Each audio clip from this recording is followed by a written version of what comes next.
안녕하세요. 모해무원 전지훈 원장입니다. 오늘은 모발 이식에 대해서 속성 과외를 해드리려고 합니다. 이것만 잘 들으셔도 굵직한 분류는 알고 계신 거니까 잘 들어주시기 바랍니다.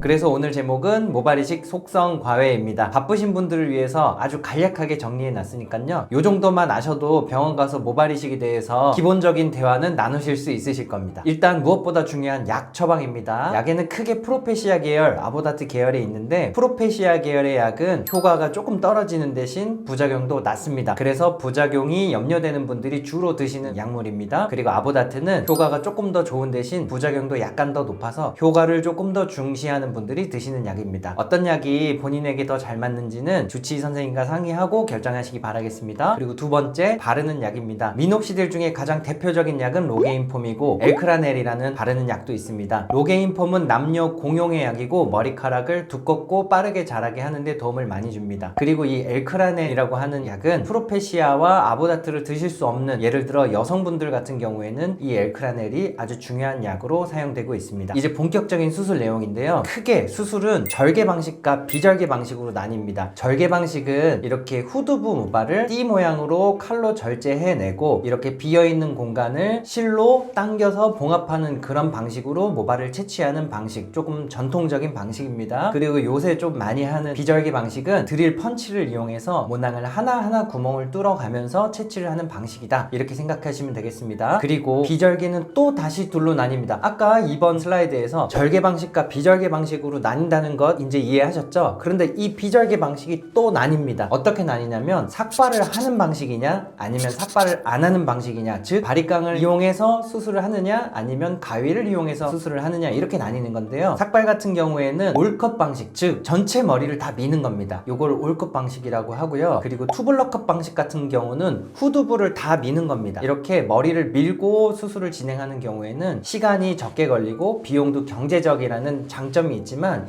일상복귀에 있어서 머리를 자른 상태로 다녀야 한다는 그런 단점은 있습니다. 그리고 비절개 방식 중에 무삭발 방식에는 히든컷 방식이 있고 노컷 방식이 있습니다. 히든컷 방식은 내가 예를 들어 3000개 정도의 머리카락을 채취해서 이식을 해야 된다 하면 대략 3배수 정도를 가위로 자릅니다. 면도기로 미는 게 아니라 가위로 수술 치고 9000개 정도 곱하기 3이니까요 9000개 정도 가위로 자르고 3000개만을 취합해서 채취한다, 이렇게 생각해 주시면 되겠고, 노컷 같은 경우는 3000개가 필요할 때 3000개만 딱딱딱딱 자르고 그것만 찾아서 채취한다, 이렇게 생각해 주시면 되겠습니다. 이 두 개가 왜 나뉘게 됐냐면 노컷 방식이 예전에는 굉장히 많이 수술이 이루어졌는데 불필요하게 시간과 비용이 높다는 그런 단점을 개선하기 위해서 단점을 보완한 수술이 히든컷이다, 이렇게 생각해 주시면 되겠고요. 히든컷은 아무래도 머리 수술 가위로 조금 더 많이 쳐야 되기 때문에 머리를 충분히 기른 상태에서 수술을 하게 되면 노컷과 다르지 않게 뒷머리가 티가 나지 않게 일상생활로 바로 복귀할 수 있다는 그런 큰 장점을 갖고 있는 수술입니다. 이렇게 모발 이식 채취 방식에 있어서 절개와 비절개로 나뉘고 비절개는 또다시 삭발과 무삭발로 나뉜다, 이렇게 큰 흐름만 알고 계셔도 수술 상담을 오실 때 많이 도움을 얻으실 겁니다. 그 다음 이식 방식이 또 나뉘게 됩니다. 채취를 다 하게 되면 이식을 해야겠죠? 이식 방식도 역시 둘로 나뉩니다. 이 두 가지만 아셔도 됩니다. 슬립 방식이 있고 식모기 방식이 있습니다. 슬립 방식은 먼저 구멍을 뚫고 그 다음에 모낭을 집어넣는 투스텝으로 진행되는 수술입니다. 반면에 식모기 방식은 우리나라에서 전체 모발 이식 수술의 한 90에서 95% 정도는 이 방식으로 아마 진행을 할 것으로 생각이 되는데요. 식모기라고 하는 샤프같이 생긴 기계에 모낭을 넣고 뚫는 것과 이식하는 것을 원스텝으로 진행할 수 있는 방식입니다. 수술 방식에 따라 장단점이 조금씩 있지만 결국 잘하는 원장님이 수술하시면 결과는 잘 나오게 됩니다. 이 방식이 뭐가 중요한지는 그렇게 중요하지 않다, 이렇게 생각해 주셔도 되겠습니다. 그 다음 M자 탈모는 모발 이식이 답이다. 정수리 같은 경우는 약만 잘 드셔도 모발이 좀 굵어지는 것을 느끼실 수도 있겠는데요. 이렇게 M자가 들어간 경우에는 약을 먹는다고 해서 이 머리카락이 이렇게 자라나지 않습니다. 잔머리가 약간 두꺼워질 수는 있어도 이마를 올려서 오픈할 수 있을 만큼 머리가 자라진 않거든요. 그래서 M자 헤어라인을 교정을 해야겠다 하는 것은 모발 이식만이 현재로서 개선할 수 있는 유일한 방법이다, 이렇게 생각해 주시면 되겠습니다. 그 다음 여섯 번째는 생착률과 밀도입니다. 생착률은 10개를 심었을 때 몇 개가 나느냐, 그 비율을 따지는 건데요. 보통 잘 되는 수술의 경우 10개를 심으면 9개 정도가 난다, 이렇게 이해해 주시면 되겠습니다. 3000개를 심었을 때 3000개 머리가 다 나진 않습니다. 대략 200~300개 정도는 탈락하고 나지 않는 경우들이 평균적인 수술 결과다, 이렇게 이해해 주시면 되겠습니다. 그리고 밀도를 50에서 60%로 생각해 주시면 되겠습니다. 이게 무슨 말이냐면, 원래 신께서 만들어 주신 내 머리의 밀도가 100이라고 한다면 이식한 부위의 밀도는 50에서 60 정도의 밀도가 나온다, 이렇게 생각해 주시면 되겠습니다. 이거 너무 낮은 거 아닌가, 이렇게 생각이 드실진 몰라도 일반적으로 스타일링 하시는 거에 있어서는 50에서 60% 밀도도 충분히 이마를 오픈하고 다니실 수 있으십니다. 그래서 이 퍼센트를 헷갈리지 않으시기 바랍니다. 그 다음 7번째, 요거는 좀 긴데요. 병원을 결정할 때 어떤 것들을 고려해야 되느냐. 첫 번째, 무엇보다 중요한 거는 원장의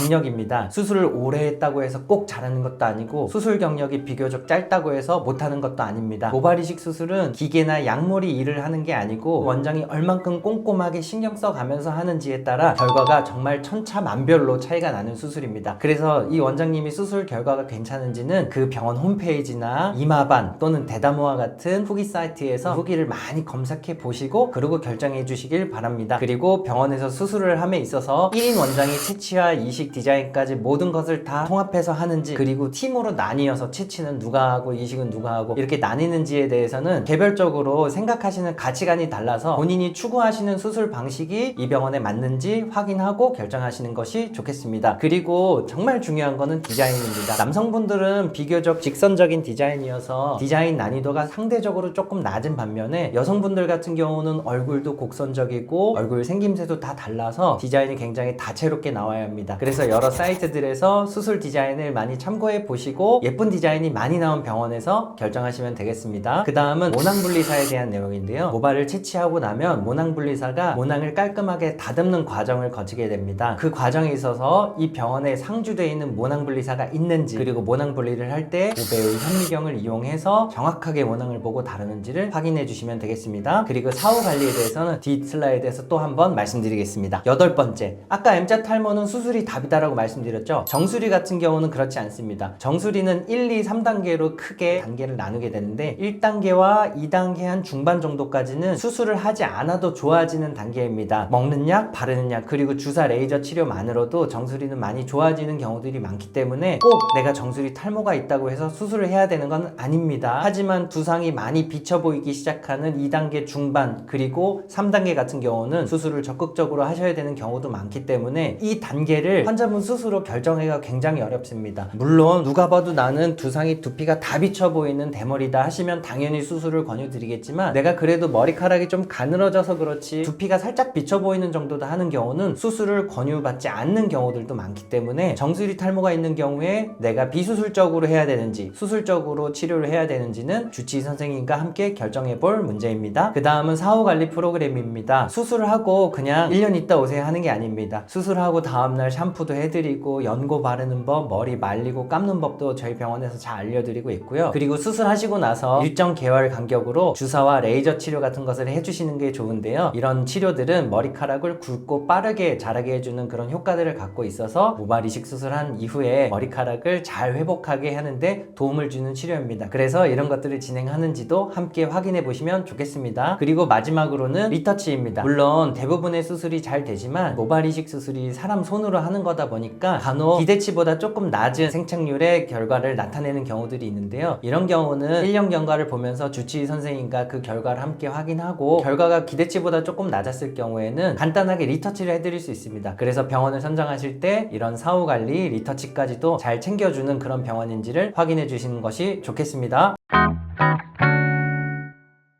오늘은 모발 이식 속성 과외로 가장 중요한 부분, 굵직한 내용을 위주로 설명드렸습니다. 궁금한 점이 있으시다면 언제든지 답글로 질문사항을 남겨주세요. 제가 직접 답해드리겠습니다. 감사합니다.